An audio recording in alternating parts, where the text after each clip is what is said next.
I appreciate you joining us tonight. Hopefully you were able to get a little bit of sleep after all those fireworks finally stopped. Unfortunately, we know that firefighters had a busy night and many folks around town are still recovering from the 4th of July. So Sacramento Metro Fire tells us that they responded to more than 100 fires yesterday, and some fireworks put people in the hospital. This was the scene at a shopping center on Greenback Lane in Folsom, where someone severely injured themselves. And dozens of homes also caught fire last night. Becca Habegger has the story. The rumbling and lights of fire engines woke Sam Greenlee around 1:40 in the morning, so he went to check things out. The house was still intact when I first saw it. It just had smoke coming out, and then you started to see the flames lick out, and then it burst. Probably 16 feet high flames, I'm not sure. Just a few doors down from his home, this house on First Avenue near 39th Street in Sacramento's Oak Park neighborhood is heavily damaged by fire. The Sacramento Fire Department says they have not determined the cause yet, but Greenlee says his suspicion is fireworks. I would feel pretty confident to guess that, because I mean, there were a lot last night coming from, every direction. Neighbors say the house has been vacant for some time, and the fire department says nobody was inside when they responded and nobody later showed up while they were on scene.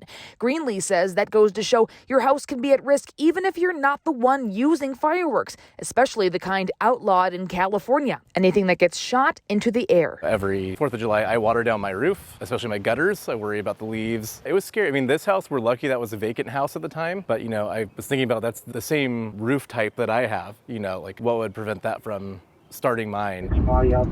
Outside city limits, Sacramento Metropolitan Fire responded to 130 fires overnight. ABC 10 rode along with the crew as they worked nonstop. Causes are still under investigation. But we know that there's going to be some of those that are directly related to the use of fireworks and misuse or not disposing of them properly. He hopes people see these cautionary tales and think about fireworks safety and how to protect their home and roof. Yeah, give it one more water at 3 a.m. after seeing that, because there were still fireworks going off in the background.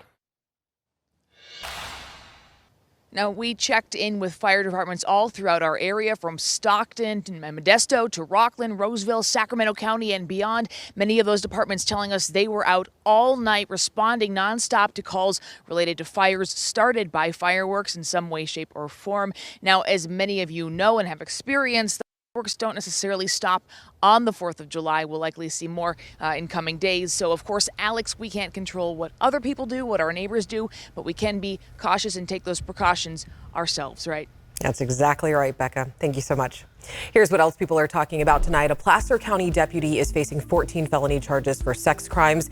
Deputy Montz was in court today after being arrested on suspicion of forcible rape and sodomy of an intoxicated person. He was placed on administrative leave back in March.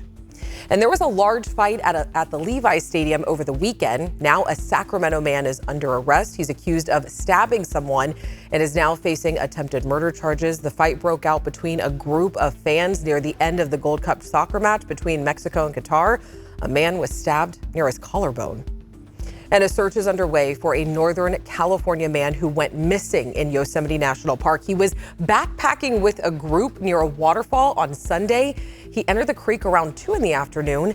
His name is Hayden and is a recent graduate of San Diego State. And in tonight's main point, an Elk Grove mom is mourning the loss of her son. She says that he was the one that was killed in a shooting yesterday afternoon on the 4th of July, which was his favorite holiday. Our Jeannie Nguyen was at the scene of that homicide yesterday at this apartment complex in South Sacramento. Jeannie joins us now in studio with more on this story.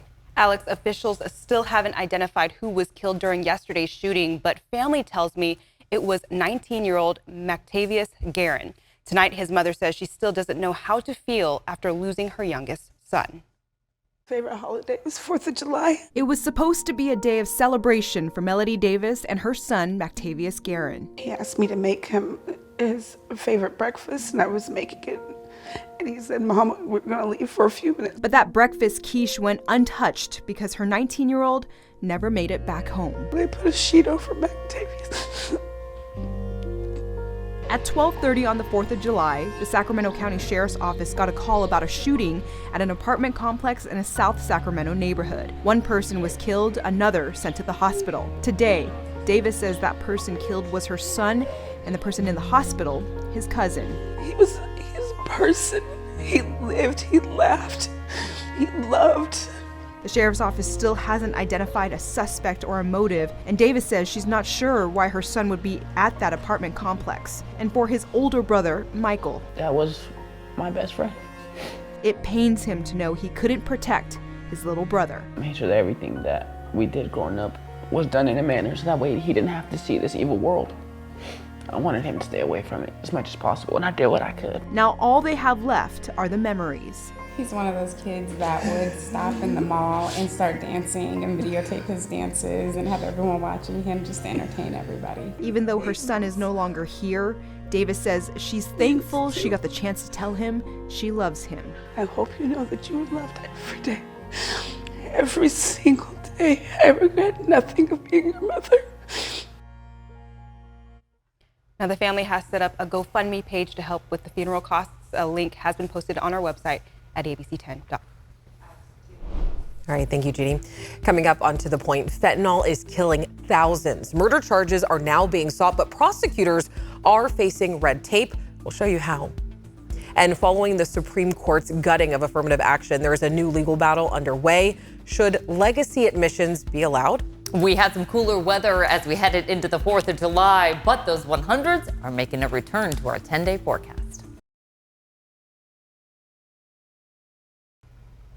So it was a pretty nice 4th of July weather-wise. Monica, hopefully this good news continues. I know we have some cooler weather moving in, which is nice. I know that breezy certainly can feel the change in our weather pattern, and we're going to see it at least for the next couple of days. Highs today, mid-80s to right around 90 up and down the valley, 70s along the coast, 80s for the foothills as well as in the Sierra. That wind currently at about 10 to 25 miles per hour, a little bit stronger in places like Fairfield and Vacaville, where it is approaching about 30 miles per hour, but it's a favorable condition because it is pulling in that cool breeze from the Pacific. 74 right now for Fairfield. We're in the 80s to near 90 in the valley as well as the foothills, and 70s for the Sierra. Tonight, cooling conditions continue. Sunset is around 8:30. After that, we'll cool into the 60s, eventually getting to that forecast low of 56. Sunrise tomorrow at 5:48. This is the time of year, though, that we typically see our peak heat of the summer, with highs for our average warming to about the mid-90s by the start of the state fair, which is at the end of next week.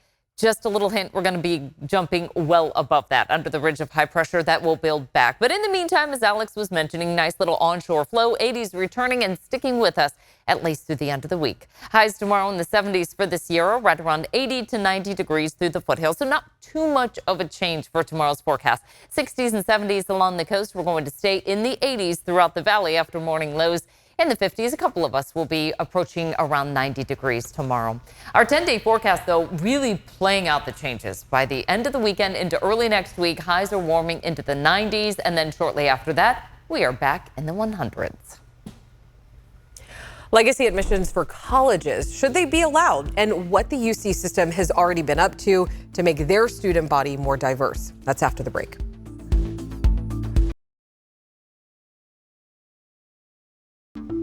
Welcome back. Just last week, the Supreme Court gutted affirmative action across the country. It applies to higher education admissions, and it's something that California banned at public universities all the way back in 1996. And today, lawmakers in California's Black Caucus spoke out at the state capitol. They are calling the Supreme Court ruling extremely disappointing and pledged to continue to fight. It's heartbreaking to continue to see protected rights rolled back, the unraveling of civil rights, and roadblocks being thrown in front of the progress of dismantling systemic racism. The ruling came from a case challenging admissions policies at Harvard and the University of North Carolina, Chapel Hill. 6 conservative justices ruled affirmative action violates the 14th Amendment. And several civil rights and advocacy groups are now questioning the practice of legacy admissions. They believe legacy admissions discriminates against students of color. Our UCs already have ended the practice, and the newest concerns, they focus on Harvard. Several civil rights groups are petitioning the federal government to force Harvard to stop giving preferential admissions to children of alumni, known as legacy admissions, and those who give large donations. They claim nearly 70% of Harvard's donor-related and legacy applicants are white, and they receive a substantial boost based on their status. And, quote, preferential treatment has nothing to do with an applicant's merit. Instead, it is an unfair and unearned benefit that is conferred solely based on the family that the applicant is born into. The University of California's president, Michael Drake, says UCs stop the practice. What we're doing is looking at the life circumstances of the applicant and evaluating those, and then trying to do our best job in picking the appropriate applicants to join us. And so the complaint is asking the Department of Education to declare legacy admission illegal and force Harvard to end them as long as the university receives federal funding. Harvard has not commented on their practices for this story. And following last week's affirmative action ruling at the Supreme Court, President Biden proposed that adversity scores become a new standard in admissions. It's something the UC president, Dr. Drake, says the UC Davis Medical School is already using. They have a socioeconomic disadvantage scale that rates every applicant from 0 to 99. It takes life circumstances, things like family income, parental education, all into account. And Dr. Drake thinks it's working. We have really outstanding students doing this, really outstanding classes that are doing quite well. So we think this is quite promising. The UC system also dropped SAT scores back in 2021. They say since then, there has been an increase in applications from groups of students that had been underrepresented in the past. All right, so there is a deadly drug crisis that's difficult to detect. Fentanyl, that's often mixed into or sold as other drugs, is killing thousands of people, and many young lives in our area have been cut short by this highly synthetic opioid. And Yolo County investigators are trying to hold people accountable. Actually, in June of 2021, the Yolo County District Attorney issued this statement right here saying that they will now require, with any plea agreement involving narcotics trafficking, that the prosecutors formally advise defendants that they could face homicide charges. That's if they later provide drugs to a person who dies of a fentanyl overdose. But why has no suspected fentanyl supplier in Yolo County been charged despite deaths? Devin Truby digs deeper. 1 pencil point amount of fentanyl can change everything. 1 pill can kill. He had thought he was taking a Percocet. And in fact, a coroner's report showed that it was 100% fentanyl. After Jake Lee died of an overdose in 2021, his mother made it her mission that her son's death not be in vain. He passed away immediately. I mean, it's every parent's absolute worst nightmare. My family's life has changed forever. He was such a bright light. He was so funny, and he was really on a very good path. He was getting ready to get his undergraduate degree in English, well-liked, had tons of friends. And then this. Jake's death helped change the game for Yolo County law enforcement and prosecutors. Prior to Christine Sun's death, as well as the other victims of fentanyl poisoning around that time, we would treat those cases just like any other medical overdose, treat it as an accidental death, and they would leave. Now we treat them like crime scenes. We create a forensic perimeter. We obtain all the physical evidence we can. We obtain cell phones, rewrite search warrants for those phones, rewrite search warrants or social media. We treat it just like any other serious felony crime. But not one felony second-degree murder charge has been brought against a fentanyl supplier in Yolo County since the change. They were preparing to charge one suspected supplier, but the defendant overdosed. It's not like our standard second-degree murder charge. And so we want to make sure we do it right, because like anything else in law enforcement, if we abuse a tool, it gets taken away from us. Yolo County Public Health Officer Amy Cisan points out one flaw. If officials solely rely on the state's overdose and fentanyl data for Jake Lee, his death would just now be appearing in their system. Right now, the California Department of Public Health in 2023 is only reporting data through 2021 on its opioid dashboard. So if you're relying on the state data and their analysis to look at opioid and fentanyl overdoses, then, we're 2 years behind. One of many flaws. Here's how it works. A county coroner fills out a death certificate. That goes to the National Center for Public Health Statistics. It then takes 2 years for the data to come back to the county if one of the death certificate lines says fentanyl.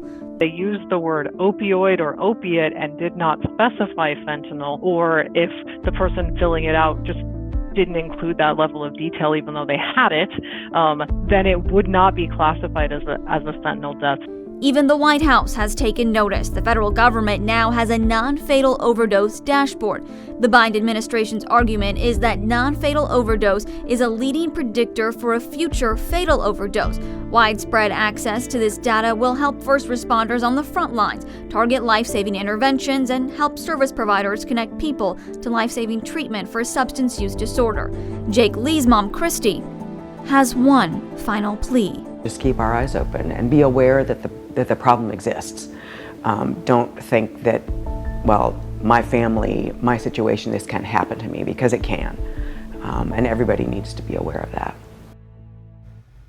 And Devin joins us now. Devin, I think one of the biggest questions is what can Yolo County do to speed up their investigations into these fentanyl deaths? Well, absolutely, Alex. Yolo County wants that real-time data, so they're now having law enforcement alert them of any cases and deaths and getting the coroner also to give that death certificate directly to them. That cuts out that state, the middleman that's really been slowing things down for us. And in terms of Christy, the mother that you saw, she never got her justice for her son's death. The case is closed and they're no longer investigating. But she wasn't looking for one person to be behind bars. She wants that united movement for prevention and education. That is her goal. And she also now sits on the Yolo County Opioid Advisory Team. So she's making the most of it. And I did have another question. Are any dealers in our area, have they been charged at all?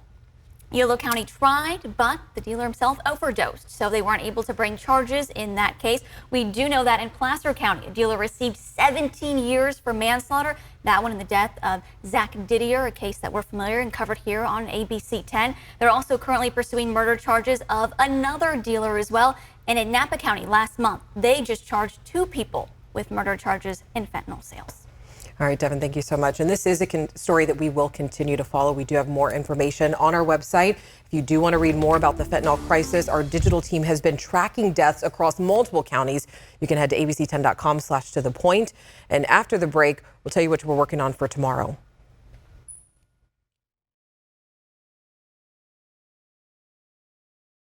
Golden One Center is buzzing right now. There is a huge crowd. NBA basketball is back for just a little bit, and our Kevin John is inside the Golden One Center for the California Classic. The Kings are about to take on the Miami Heat tonight. Yeah, I'm here on the concourse inside of Golden One Center, where thousands of fans are pouring in as we're just minutes away from the Kings taking on the Miami Heat. Of course, that will be the nightcap of the Cali Classic here inside of Golden One Center. Now, don't expect to see any of the big stars here tonight. Of course, the Cali Classic is all about showcasing the younger talent. That includes the rookies, second-year players, and G Leaguers. But this is where you can come to definitely see the future of the NBA, as a lot of talented youngsters will be participating in the Cali Classic. Now, of course, the Kings are coming off that big win on Monday night against the Golden State Warriors. We'll see if they can duplicate that success tonight against the Miami Heat. Also on the Kings roster, local product Jordan Ford, who went to Folsom High School. He was the second highest scoring player on the Kings team on Monday. We're looking forward to seeing him put in some work tonight. But once again, this is the Cali Classic. I'll have much more, a full recap of this game coming up at 11 o'clock tonight right here on ABC 10. All right, thanks, Kevin.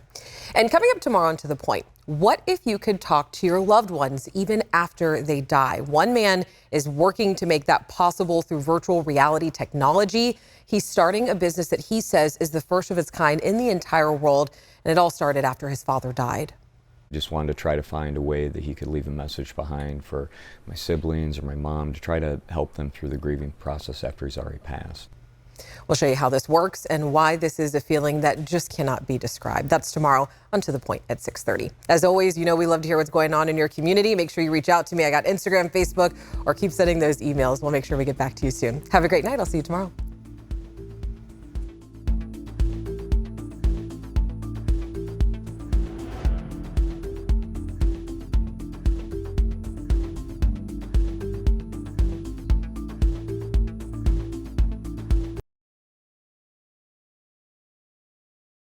Hey, it's Alex. Just wanted to say thank you so much for watching. I really love hearing from everyone, and I hope that you'll stay in touch. Reach out to me on Facebook at AlexBellTV, or you can email me at tothepoint@abc10.com, or you can even send me a text message at 916-321-3310.